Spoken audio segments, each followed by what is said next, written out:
gata sa palengke. Ang bilhin natin sa palengke ay gata, kukumama, tawag na kukumama, and asukal, syempre, some ano yun, gabi, and kamote.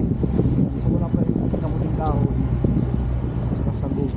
Namin kung ano meron dito ng kahoy. Yun, positive. Opo. Tay, magkano to? Fish ba to, tay? Parang ano na to, durog.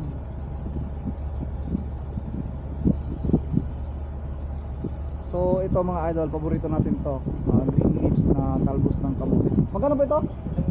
10. So napakamura mga idol, oh. Ang laki ng tali niya pero 10 lang.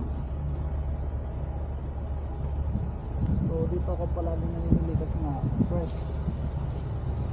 Yan tayo, ba't durog-durog to? Oo.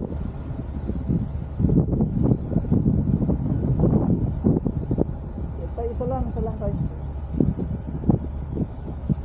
10. Malamig ba? Hindi naman? Nalalagnat ako. Ha? Nalalagnat ka ba? So, nalagnat pala si tatay. Thank you po, salamat po. So ayan mga idol, marami nang dadaanan sa bukid ng mga idol. Kasi marami nang titinda dito ng mga gulay.